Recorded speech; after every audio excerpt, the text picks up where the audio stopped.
Hello everyone, मेरा नाम है केशव एंड स्वागत है आप सभी का आपके अपने इस यूट्यूब चैनल के अंदर। हम लोग जैसा कि मॉडर्न हिस्ट्री सीरीज़ कवर कर रहे थे, जिसके अंदर हम लोगों ने रिवॉल्ट बिफोर 1857 यानी कि 1857 की क्रांति के पहले हुए कुछ छोटे छोटे आम विद्रोहों को देखा था। सिविल अपराइजिंग्स हम लोगों ने पार्ट 1 जो देखा था, उसके अंदर सन्यासी विद्रोह, रिवॉल्ट्स ऑफ मुआमारीज और अन्य छोटे मोटे विद्रोहों को हम लोगों ने देखा था। ये पार्ट 2 है सिविल अपराइजिंग का, जिसके अंदर कुछ और जो बच गए थे विद्रोह, उसको हम लोग इस पार्ट के अंदर देखेंगे और समझने का प्रयास करेंगे। इस वीडियो को स्टार्ट करने से पहले अगर आप इस चैनल पर नए हैं तो प्लीज़ इस चैनल को सब्सक्राइब कर दीजिएगा, इस बेल आइकन को भी दबा दीजिएगा फॉर मोर इन्फॉर्मेशन नोटिफिकेशन। और आप चाहें तो फेसबुक, इंस्टा और टेलीग्राम चैनल्स को भी ज्वाइन कर सकते हैं, जहाँ आने वाली हर वीडियो की लेटेस्ट अपडेट आपको मिलती रहेगी। अगर हम बात करते हैं सबसे पहले राइजिंग एट बरेली की, ठीक है। बरेली, जो आपको पता होगा कि बरेली, ये आप देख सकते हैं, ये रीजन, ठीक है, उत्तर प्रदेश का कह सकते हैं कि नेपाल से सटा हुआ यह क्षेत्र है जो बरेली में है। देखिए, इमीडिएट काउज की बात करते हैं तो सबसे पहला और जो सबसे महत्वपूर्ण जो काउज आता है वो होता है इम्पोजिशन ऑफ पुलिस टैक्स, ठीक है। पुलिस टैक्स जो है वहाँ पर अंग्रेज़ों द्वारा लगाया गया बरेली के अंदर, जिसने आम लोगों के अंदर एक बहुत ही बड़ा आक्रोश फैला दिया, ठीक है। ये जो आक्रोश फैला पुलिस टैक्स लगाने की वजह से, इसमें जितने भी वहाँ के लोग थे वो लोग जो है रिवॉल्ट करने पर उतर गए। ये जो इशू था, इस इशू को लेकर के मुफ्ती मोहम्मद आइवाज़ जो है वो एक बूढ़े व्यक्ति थे। उन्होंने क्या किया कि एक पिटीशन दायर किया मजिस्ट्रेट के पास। लेकिन ब्रिटिशर्स कहाँ इस बात को कुछ सुनने वाले थे। ब्रिटिशर्स को इस बात से कोई भी फ़र्क नहीं पड़ने वाला था कि उनकी जनता जो है कैसी है, जनता पे टैक्स बढ़ रहा है, घट रहा है, जनता उस टैक्स के तले दब रही है, उससे उसको कोई मतलब नहीं था। ब्रिटिशर्स उनको बस एक ही चीज़ से मतलब था, वो था पैसा, ठीक है। अब जैसे ही मुफ्ती मोहम्मद साहब पिटीशन दायर ज़रूर करते हैं, लेकिन कोई सुनने वाला नहीं होता है, ठीक है। क्या होता है, सिचुएशन जो है और ज़्यादा एग्रेसिव हो जाती है, क्योंकि अब जाहिर सी बात है कोई सुनने वाला है नहीं। जनता को कुछ भी हो जाए, वो किसी को बताएंगे भी तो कोई सुनने वाला नहीं है। ब्रिटिशर्स तो सुनने वाला नहीं है। कोर्ट सिर्फ नाम मात्र के, कोर्ट के अंदर सुनी किसकी जाएगी, तो ब्रिटिशर्स की सुनी जाएगी, आम जनता की कुछ भी नहीं सुनी जाएगी, ठीक है। ये जो पूरा इवेंट था, इस इवेंट ने क्या किया कि एक और छोटा सा इवेंट हुआ इसके साथ ही, ठीक है। होता यूँ है कि सिचुएशन जो है और ज़्यादा तब ख़राब हो जाती है जब एक वुमेन को पुलिस के द्वारा टैक्स कलेक्शन के दौरान घायल कर दिया जाता है। अब जैसे ही इस वुमेन को घायल किया जाता है तो मुफ्ती मोहम्मद जो थे, उनके फॉलोअर्स और पुलिस के बीच बहुत ही भयानक झड़प होती है, एक खूनी झड़प होती है। यह वजह है कि मूवमेंट जो है और ज़्यादा ख़राब हो जाता है। अब मूवमेंट जो इतना ज़्यादा ख़राब होता है तो विदिन 2 डेज़ सिचुएशन इतने ख़राब होते हैं कि मुस्लिम्स जो है आर्म लेकर के उतर जाते हैं सड़कों पर, ठीक है। जिसके अंदर रामपुर, पीलीभीत,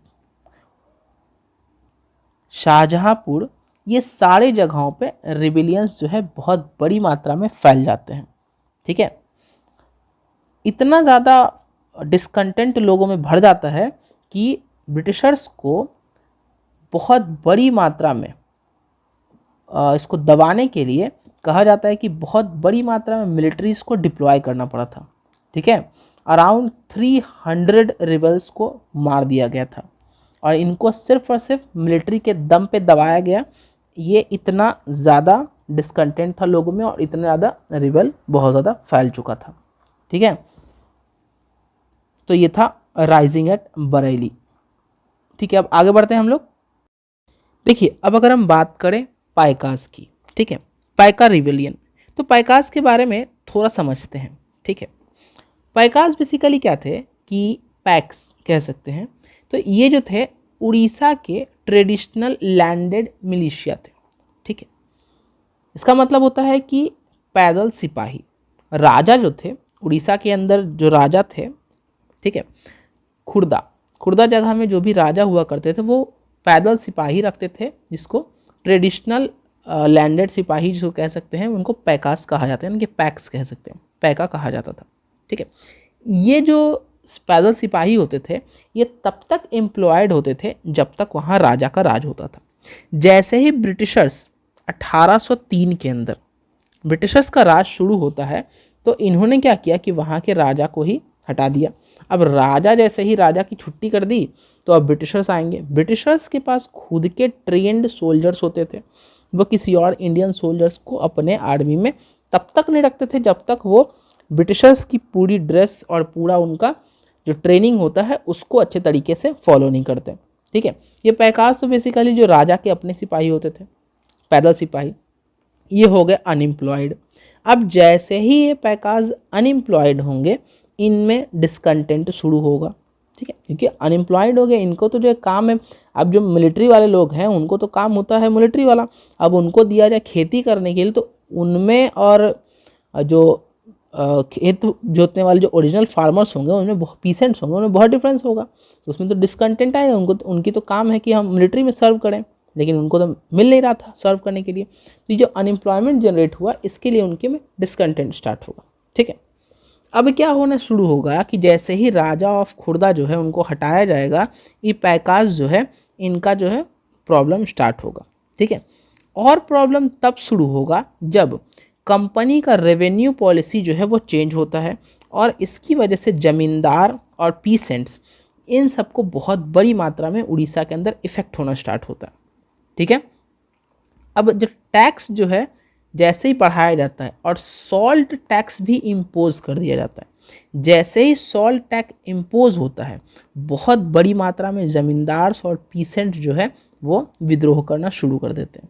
ठीक है, और इनका विद्रोह का साथ देते हैं पैकास।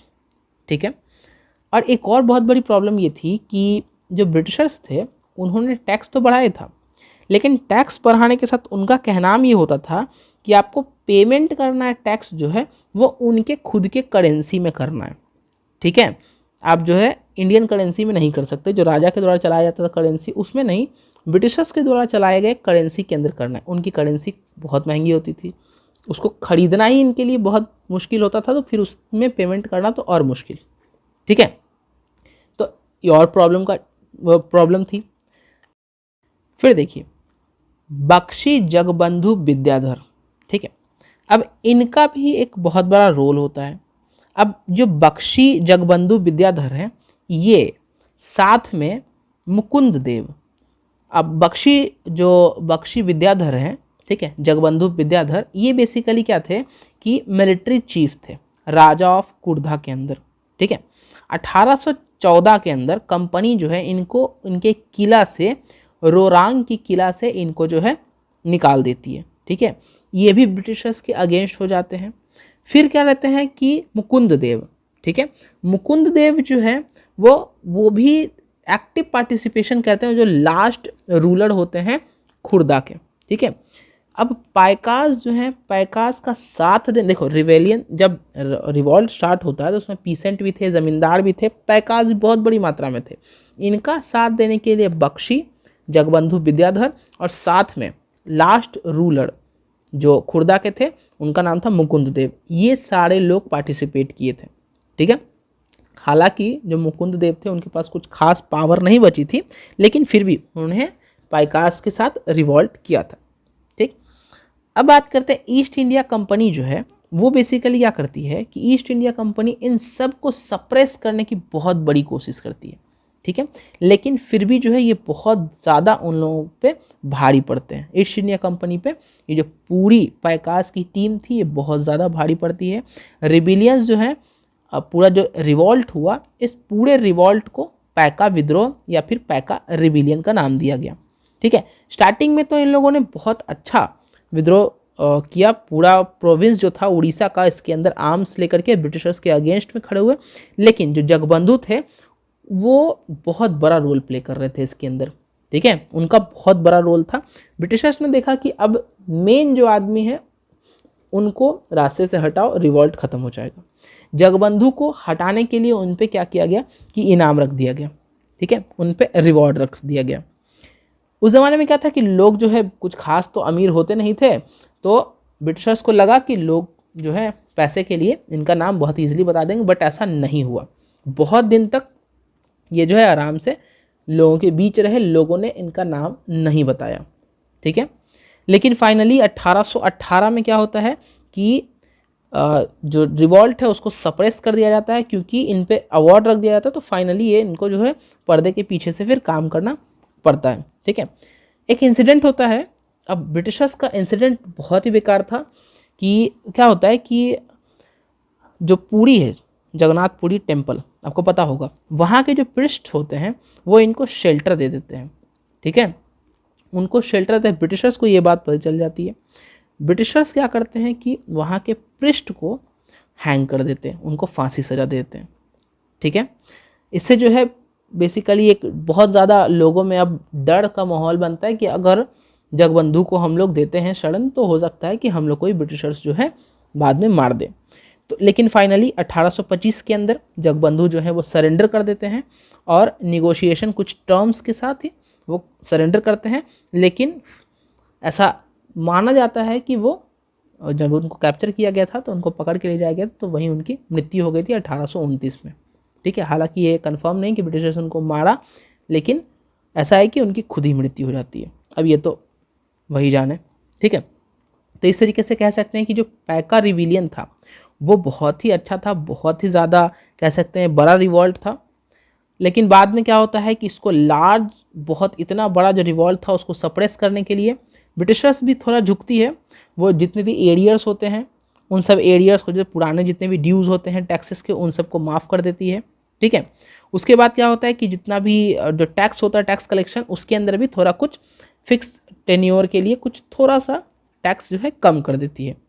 तो इस तरीके से ब्रिटिशर्स भी जो है इस रिवॉल्ट से काफ़ी जो है क्षतिग्रस्त हुई। फिर अगले हम रिवॉल्ट की बात करते हैं, तो ये है बघेरा राइजिंग, ठीक है। बघेरा राइजिंग की बात करते हैं तो बघेरा 1818 से 20 तक चला बघेरा राइजिंग, ठीक है। एलियन रूल जो था, अब क्या था कि एलियन रूल की बात कर, देखिए एलियन रूल मतलब ब्रिटिशर्स की रूल। ब्रिटिशर्स का रूल जो है इनको पसंद नहीं आ रहा था बघेरा के लोग।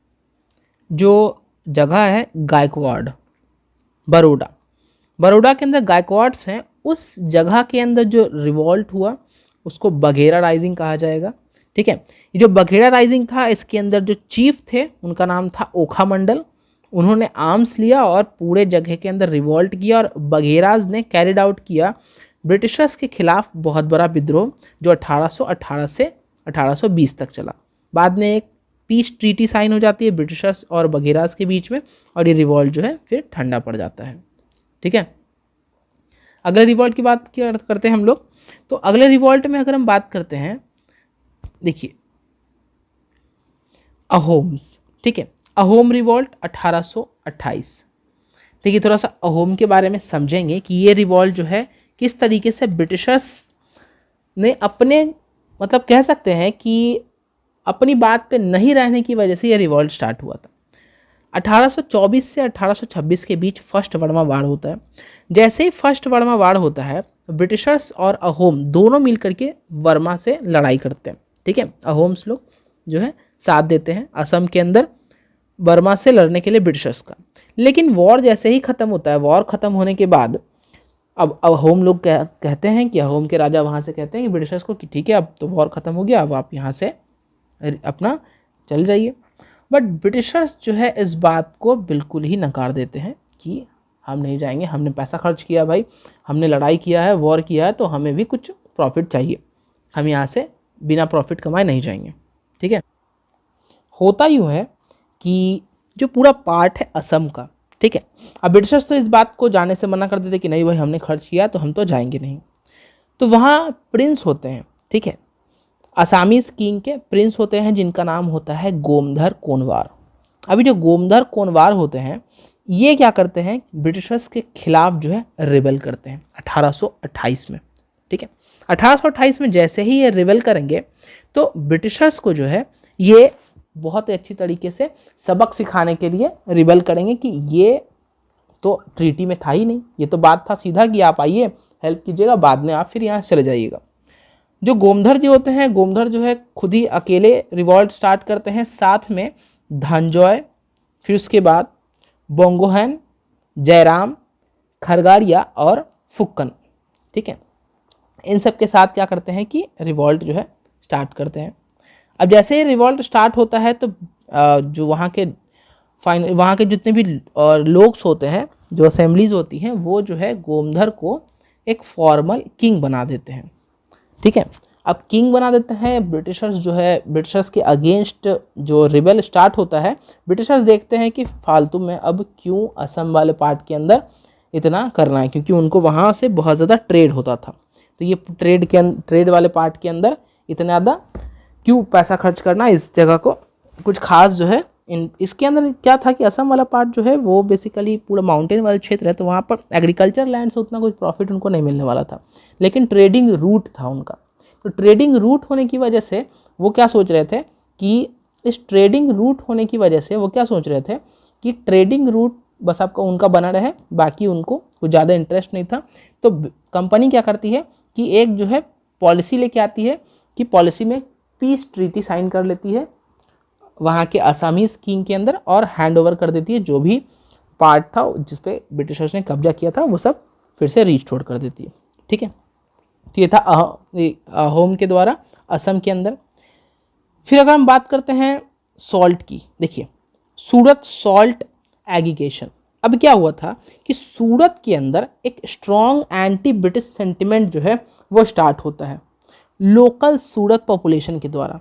हुआ यूँ था कि वहाँ पर सॉल्ट ड्यूटी जो है 50 पैसे से 1 रुपये कर दी गई थी। ठीक है, अभी 50 रुपये से 1 रुपये जो किया गया, तो इस वजह से क्या हुआ था कि 1844 के अंदर बहुत बड़ा जो इसको इशू बनाया गया, मतलब वहाँ की पॉपुलेशन ने इस बात को इशू बनाया और बहुत बड़ा रिवॉल्ट, क्योंकि ऑब्वियसली बात है 50 मतलब कह सकते हैं 50 क्या 50 पैसे से 1 रुपये कर देना, मतलब 100% टैक्स बढ़ा देना, सॉल्ट ड्यूटी बढ़ा देना। इसकी वजह से बहुत बड़ा रिवॉल्ट होता है, और रिवॉल्ट होने के बाद में ब्रिटिशर्स को इस बात को मानना पड़ता है, और जो भी इन्होंने ड्यूटी बढ़ाई थी उसको फिर से वापस जितना था उतना करना पड़ता है, विथड्रॉ करनी पड़ती है अपनी एडिशनल सॉल्ट ड्यूटी को। ठीक है, तो ये था सूरत का एक छोटा सा विद्रोह 1840 में। फिर हम लोग आगे बढ़ते हैं तो आप देखते हैं बहावी मूवमेंट। देखिए बहावी मूवमेंट जो है बहुत इंपॉर्टेंट है, क्योंकि इसका बहुत बड़ा रोल रहता है नेशनल मूवमेंट में भी। ठीक है, 1830 और 1840। ठीक, 1830 की बात करते हैं तो क्या था कि बहावी मूवमेंट जो है किसके द्वारा शुरू किया जाता है, तो वो शुरू किया जाता है सैयद अहमद राय बरेली। ठीक है, सैयद अहमद ऑफ राय बरेली, इनके द्वारा शुरू किया जाता है। ये जो शुरू किया जाता है वहाबी मूवमेंट, ये वहाबी मूवमेंट भले ही शुरू किया था सैयद अहमद के द्वारा जो बरेली के थे, लेकिन ये किसके टीचिंग से इंस्पायर थे, तो वो थे अब्दुल वहाब। ठीक है, जो सऊदी अरबिया के थे, और शाह बाली उल्लाह, ठीक है, जो दिल्ली के थे। उनसे इंस्पायर्ड थे, उनकी टीचिंग्स को फॉलो करके। जो वहाबी मूवमेंट था बेसिकली एक ऐसा मूवमेंट था जो रिलीजियस मूवमेंट था। इस मूवमेंट में ऐसा था कि ये मूवमेंट इसलिए स्टार्ट किया गया था कि इनका ऐसा मानना था कि ब्रिटिशर्स जो है इनके इस्लाम को इम्प्योर बना रहे हैं, वेस्टर्न कल्चर का इन्फ्लुएंस इनके इस्लाम में बहुत ज़्यादा मिक्स हो रहा है, और ये चाहते थे कि इनका इस्लाम जो है वो एक प्योर रहे, मतलब इसके अंदर किसी तरह का वेस्टर्न इन्फ्लुएंस देखने को ना मिले। इस वजह से इन्होंने वहाबी मूवमेंट को इतना ज़्यादा सपोर्ट किया और स्टार्ट किया था। ठीक है, तो इस तरीके से वहाबी मूवमेंट जिसके अंदर पटना, दिल्ली, फिर उसके बाद बंगाल, ये सब जो है बहुत ही ज़्यादा ऐसे प्रोविंस रहे, ऐसे जगह रहे जहाँ पर हैदराबाद, मद्रास, इन सब जगहों पर वहाबी मूवमेंट बहुत ही ज़्यादा देखने को मिला। ठीक है, बेसिकली क्या था कि जो पूरा पार्ट था वहाबी मूवमेंट का, फर्स्ट में इन्होंने पंजाब के पास स्टार्ट किया था। ठीक है, सबसे पहले पंजाब के पास, और जो महाराजा रंजीत सिंह थे उनके अगेंस्ट स्टार्ट किया था। ठीक है, महाराजा रंजीत सिंह के किंगडम के अगेंस्ट स्टार्ट किया था। बट क्या होता है कि महाराजा रंजीत सिंह जो है वो बाद में जो है ब्रिटिशर्स उस जगह को पूरा ऑक्युपाई कर लेते हैं और अपने अंडर ले लेते हैं, तो ये जो है बाद में ट्रांसफ़र हो जाता है ईस्ट इंडिया कंपनी के अगेंस्ट में। ठीक है, तो इस तरीके से कह सकते हैं कि बहावी मूवमेंट जो है 1880 से 1890 के बीच में अच्छा खासा पूरा एक मूवमेंट रहा जो ब्रिटिशर्स के अगेंस्ट में चला। ठीक है, इसको बहुत ब्रूटली जो है ब्रिटिशर्स के द्वारा दबाया गया, क्योंकि ब्रिटिशर्स जो है ऐसा मानते थे कि ये जो बहावी मूवमेंट है और इसके जितने भी लोग फॉलोअर्स हैं वो सब रिबेलियंस हैं। ठीक है, रिबल्स है, ये सब जो है क्रांतिकारी हैं और ये बहुत बड़ी मात्रा में जो है इनको जो नुकसान पहुंचा सकते हैं। तो इस तरीके से ब्रिटिशर्स ने बहावी मूवमेंट के जितने भी लोग थे उनको बहुत ही ब्रूटली सप्रेस किया। ठीक है, तो ये था बहावी मूवमेंट। आगे हम लोग बात करते हैं अब, वो है कूका मूवमेंट। ठीक है, कूका मूवमेंट देखिए, कूका मूवमेंट जो है 1840 में भगत जवाहर मल के द्वारा स्थापित किया गया था। ठीक है, फाउंडेड किया गया था कूका मूवमेंट। इनको सियान साहब भी कहा जाता था वेस्टर्न पंजाब में। जो मेजर लीडर थे इस मूवमेंट के, उनका नाम था बाबा राम सिंह। ठीक है, बाबा राम सिंह जिन्होंने नामधारी सिख सेक्ट को भी फाउंड किया था। तो बेसिकली जो कूका मूवमेंट है वो ऐसा नहीं है कि जो नामधारी सिख सेक्ट है वो दोनों एक ही चीज़ है, दोनों अलग हैं। कह सकते हैं कि कूका मूवमेंट जो है वो नामधारी सिख सेक्ट का एक सब पार्ट है। ठीक है, एक उसका उसी का एक छोटा सा रूप है।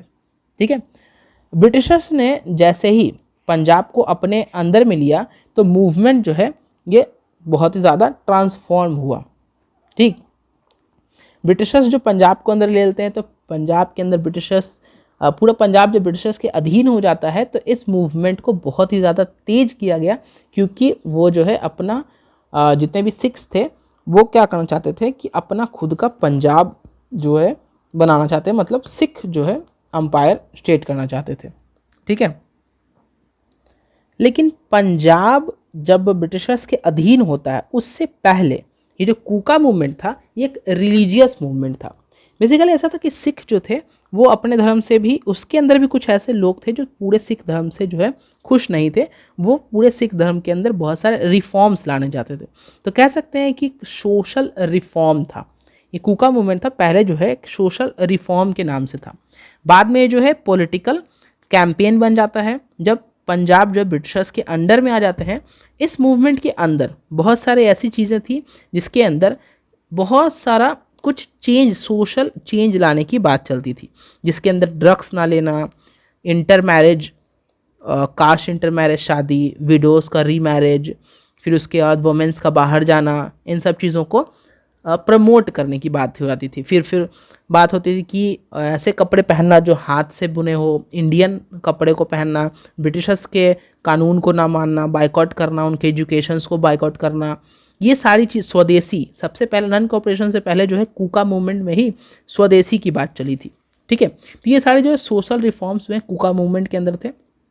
ठीक है, लेकिन बात की जाती है कि 1872 तक, 1863 से 1872 तक बहुत सारे स्टेप्स लिए गए, सेवरल स्टेप्स लिए गए इस मूवमेंट को दबाने के लिए। इवन बात की जाए 1872 में राम सिंह को रंगून तक भेज दिया गया कि किसी तरीके से कूका मूवमेंट को दबाया जा सके। ठीक है, तो इस तरीके से जो मूवमेंट था सिविल अपराइजिंग, इसका वीडियो ये सेकंड पार्ट था जिसके अंदर हम लोगों ने जितने भी इम्पोर्टेंट मूवमेंट्स थे अपराइजिंग्स थे उन सबको देखा। आने वाले वीडियोस के अंदर हम लोग अब पीसेंट मूवमेंट और ट्राइबल रिवॉल्ट्स को देखेंगे। तब तक के लिए अगर आपको वीडियो अच्छा लगा हो तो प्लीज़ वीडियो को लाइक कीजिएगा, चैनल को सब्सक्राइब कीजिएगा और दोस्तों के साथ शेयर कीजिएगा। Thank you.